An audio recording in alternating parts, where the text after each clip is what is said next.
본 콘텐츠는 경기도와 경기콘텐츠진흥원의 지원 사업을 통해 제작되었습니다.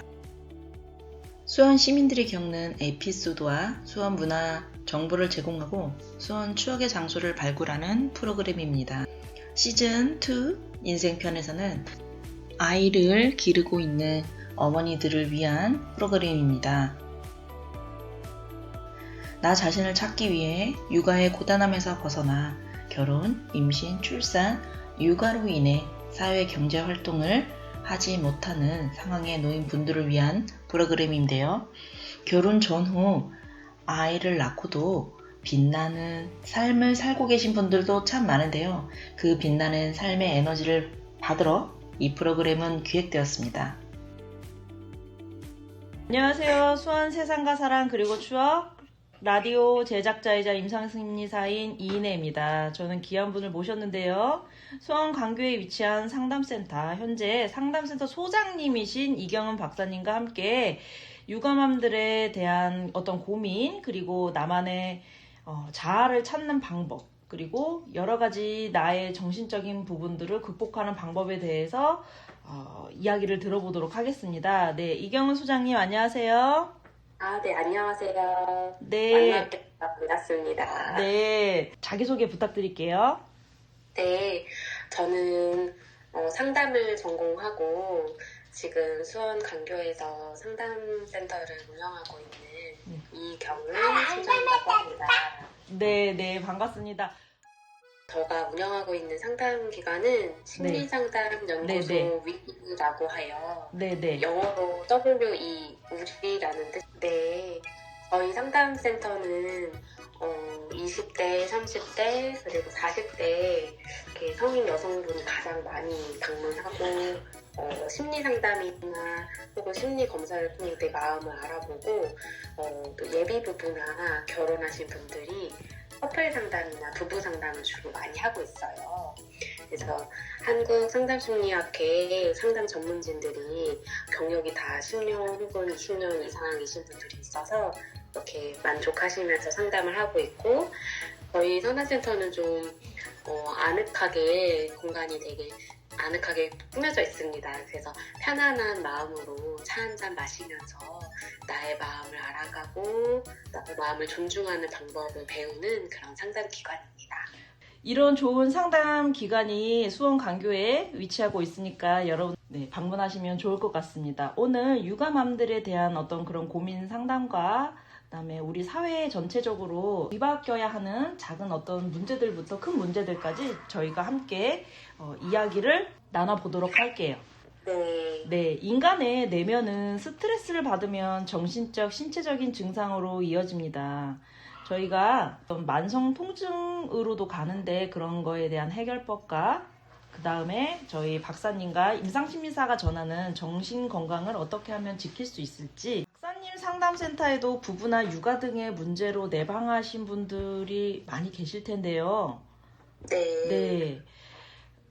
주로 어떠한 문제로 많이 내방을 하실까요? 주로 이제 아이를 육아하는 것에 있어서 아이가 이제 연령이 영유 아이를 보육하고 있는 상황일 때 그때는 사실 절대적인 수면의 양이 부족해지잖아요. 아빠나 엄마 모두 일을 병행해야 된다거나 뭐 그런 경우도 있고, 육아에 전념한다고 하더라도 이제 처음 겪는 그런 경험들이니까 거기에서 오는 불안감도 있고 피곤하고, 근데 신체적으로 피곤하고 그러다 보면은 집중력도 혹은 기분도 이런 게 다 저하가 되잖아요. 그래서 많이 지쳐있는 상태에 있는 것 같아요, 기본적으로. 그러다 보니까 부부가 서로 짜증도 많이 내게 되고 어떤 불만이 쌓이게 되면서, 그러면서 이제 조금 더 그 육아 스트레스가 심화된 상태에서 오시는 경우가 많은 것 같습니다. 그래서 첫 번째로는 정서적으로 힘들 때, 우울하고 무기력하고 화가 날 때 오시거나, 아니면 육아에 대한 관점이 다르거나 서로 정서적인 소통이 부족해졌을 때 그럴 때 상담센터에 많이 이렇게 내방하셔서 좀 이런 부분을 도움을 받으려고 오시는 경우가 있습니다.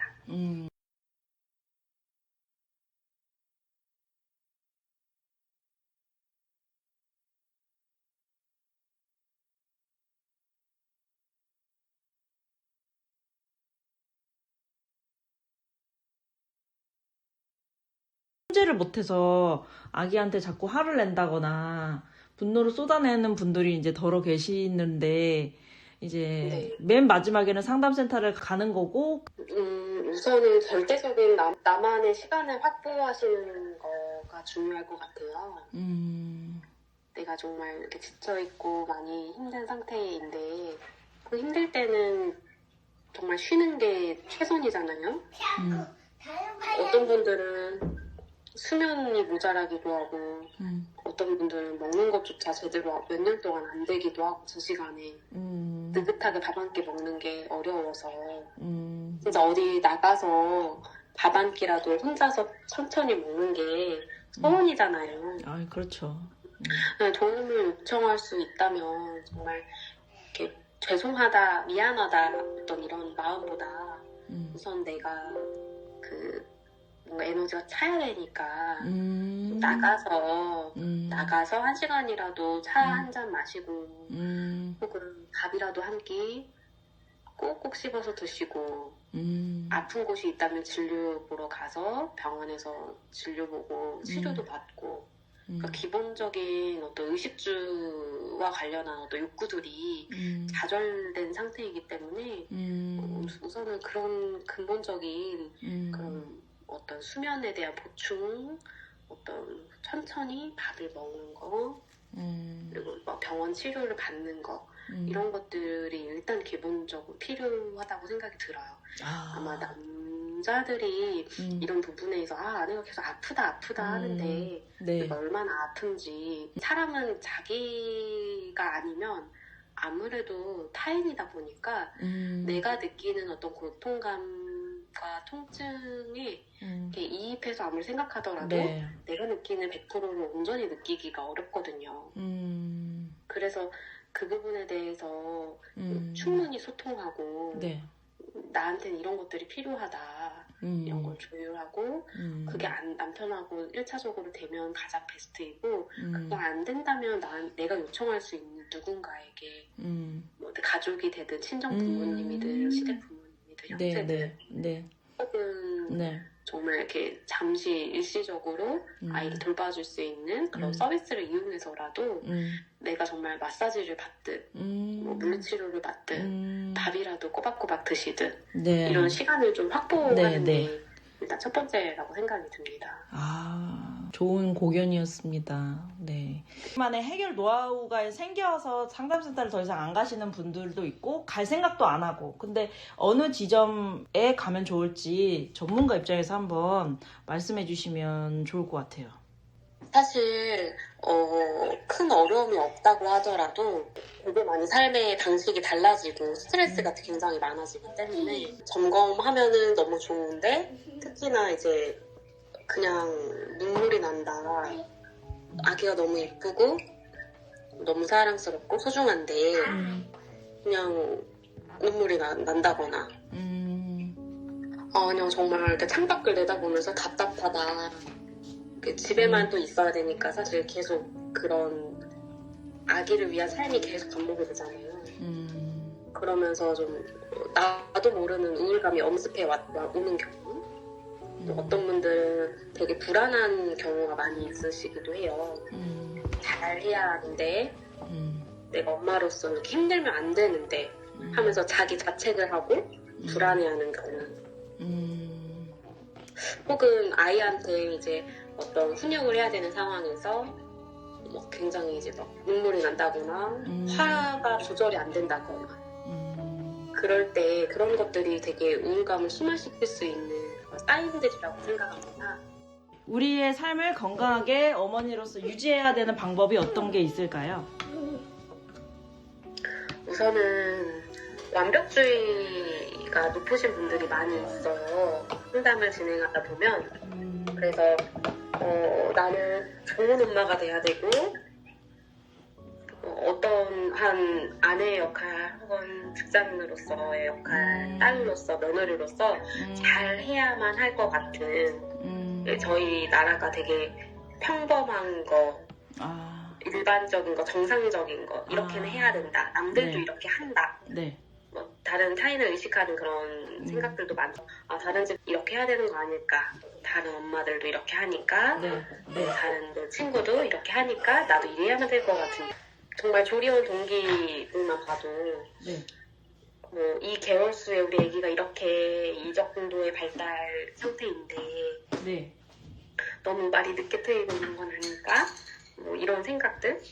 그런 것들 이렇게 이 사실은 더 많이 초조하게 만들고 걱정을 많이 하게끔 만드는 것 같아요. 근데 사실 그 부분에 대해서 좀 자유로워져야겠다. 완벽하게 잘해야 된다라는 것을 좀 벗어나는 것? 그런 것들을 좀 내려놓는 것들이 필요하지 않을까라는 생각이 좀 듭니다. 힘들다, 이런 게 서운하다, 이런 것들을 드러내면 안 된다라고 배웠기 때문에 아내가 이렇게 힘들어하는데 내가 나까지 힘들어하면 어떡하겠냐 하면서 이제 그런 것들을 많이 감추고 억압하고 혹은 회피하는 경우도 많거든요. 근데 이제 아내가 힘들다고 하면 힘들다고 여러 번 토로하면 남편분 입장에서는 내심 마지못해 따라주면서도 그 자기의 진짜 속마음으로는 나도 힘든데 나도 아내한테 이런 부분이 서운했는데 이런 마음들이 올라오면서 이제 정서적인 거리감이 되게 멀어지더라고요. 아내는 계속 공감받고 싶고 위로받고 싶고 네. 그냥 그 이해라도 한번 받으면 그런 마음이 사르르 녹으면서 네. 정말 오늘 하루 전투적으로 육아를 했지만 남편이 이렇게 마음 알아주고 남편도 잘 힘들었겠지 그러면서 좀 살살 녹고 내일 하루도 잘해보자 하고 이제 이렇게 대화라도 나누고 주무시면 괜찮은데 남편분이 이제 네, 정서적인 그런 걸 억압해야 된다고 생각하면 네. 이렇게 들어주면서도 해결책을 대충 알려준다거나 혹은 다른 사람들도 다 그렇게 한다 하면서 아내의 마음을 이렇게 이해하거나 공감하기가 아예 어려운 상태가 되는 경우가 있어요. 내 마음과 내 욕구가 올라오니까 상대방의 그런 마음들도 안 들리는 거죠. 그렇게 되면 이제 그게 연쇄작용이 돼서 굉장히 부정적인 상호작용으로 지속이 돼요. 그래서 아내는 또 이해받지 못했다고 생각이 들고 그런 속상한 마음들 솟구치면 배우자를 또 비난하게 되고 남편은 또 마음의 문을 닫고 그러니까 그냥 너는 너 나는 나 그래 너는 그러면 돈 벌어와 그래 그렇게 생각해야겠다 현금 일출기라고 생각해야겠다 할 정도로 정서적인 거리감이 이렇게 단절되는 경우가 많아요. 네. 그러다 보면 뭐 성적으로도 멀어지게 되고 그냥 우리는 무슨 사이인가 뭐 그냥 정말 돈 벌고 애 키우고 이런 사이인가 하면서 좀 사실 회의감이 들고 여자분들이나 남자분들이나 결혼을 왜 했나 이런 생각까지 말은 못하는데 이제 막 그런 우울감과 그런 힘든 마음으로 이렇게 지속이 되는 걸로 많이 느껴져요. 그래서 제일 중요한 게 부부가 정서적으로 소통을 얼마나 잘하느냐가 그 부부가 얼마나 건강한지 뭐 그리고 얼마나 친밀한지 그래서 이 어려움들을 잘 이렇게 이끌어 나갈 수 있는 핵심 키입니다. 그래서 부부가 좀 정서적인 소통이 잘 되면 육아와 관련해서도 얘기를 많이 나누게 되고 또 서로의 그런 진로나 커리어에 대한 부분들에 대해서도 많이 나누고 뭐 경제적인 그런 부분들 이랑 연결도 되잖아요. 일 경력 단절과 이런 것들이 또 남편은 남편대로 되게 부담이 되고 아내로서도 굉장히 불안하고 근데 이런 게 다 연결되어 있으니까 그런 경제적인 부분 서로의 성장하는 부분 뭐 육아와 관련된 어려움들 이런 게 다 하나로 연결되어 있거든요. 그래서 그런 것들을 배우자하고 사실 제일 나눌 수 있는 상태가 되는 게 가장 베스트죠. 근데 그런 게 안 된다면 뭐 그런 부분을 효과적으로 소통하기 위한 부부 상담을 해볼 수도 있고, 네. 뭐 그런 상황이 되지 않는다라면 네.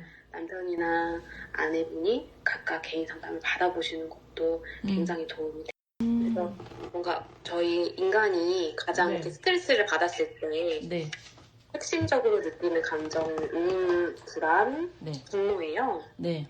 근데 이 감정들이 음. 내가 조절이 안 된다라고 느껴질 때 그때는 상담센터에서 방문해서 심리 검사를 받아보시거나 심리 상담을 받아보시는 걸 추천드립니다. 네, 저희 수원 세상과 사람 그리고 추억 시즌2에서는 육아와 여성분들에 대한 고민 그리고 상담 그리고 정신적인 부분들에 대해서 어떻게 하면 내 정신을 잘 유지시킬 수 있고 내 마음과 심신이 더 행복할 수 있는지에 대한 부분들을 저희가 이야기를 나누어 봤습니다. 다음 시간에는 진로에 대한 부분을 어떻게 하면 아이에 대해서 좋은 교육을 지도할 수 있을지 전문가분들 그리고 경험자분들, 육아 어머님들을 모시고 같이 인터뷰하는 시간을 갖도록 하겠습니다. 수원 세상과 사랑 그리고 추억의 이인혜였습니다.